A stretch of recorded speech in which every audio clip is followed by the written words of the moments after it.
आता येईल शेवपुरीला खरी चव. 2 उकडलेले बटाटे साल काढून घ्यायचे. हाताने त्याला बारीक कुस्करून घ्यायचं. मीठ घालायचं.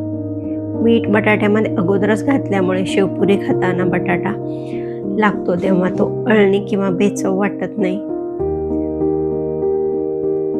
आता वरून घालूया स्वच्छ धुवून कट करून घेतलेली कोथिंबीर.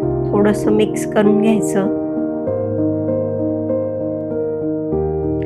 मी सगळी तयारी करून घेतली आहे. एवढ्या वाट्या बघून गोंधळू नका. सगळ्या वस्तू अगदी साध्या आहेत. पुऱ्या प्लेटमध्ये व्यवस्थित मांडून घ्यायच्या.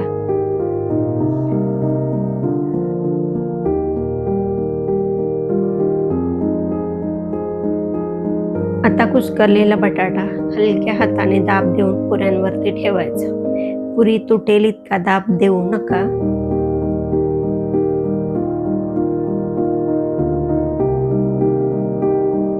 मी ते कांदा बारीक कापून घेतलाय. तो सगळ्या पुऱ्यांवरती थोडा थोडा घालून घ्यायचा.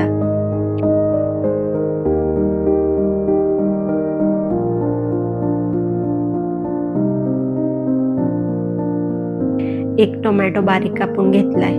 तोही सगळ्या पुऱ्यांवरती थोडा थोडा घालून घ्यायचा आहे. आता चाट मसाला पुऱ्यांवरती व्यवस्थित भुरभरून घ्यायचा आहे. पुऱ्यांवरती सगळीकडे चाट मसाला चांगला घालून घेणं गरजेचं आहे. त्यामुळेच आपल्या शेवपुरीला चाटची चव येणार आहे. थोडंसं लाल तिखट घालते. टोटली ऑप्शनल आहे. तुम्हाला नको असेल तर तुम्ही स्किप करा. थोडीशी कोथिंबीर.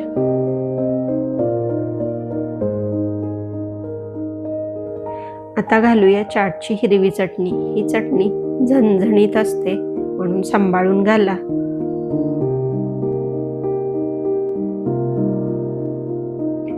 चाटची आंबट गोड चटणी ही थोडी जास्तच घालायची.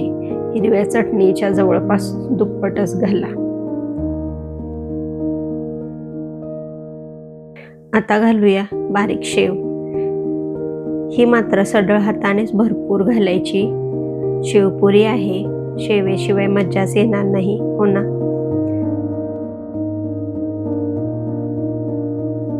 शेवपुरी तयार आहे. बघून सुटलं की नाही तोंडाला पाणी. भेटूया लवकरच. तोपर्यंत काळजी घ्या घरच्यांसोबत, स्वतःचीही.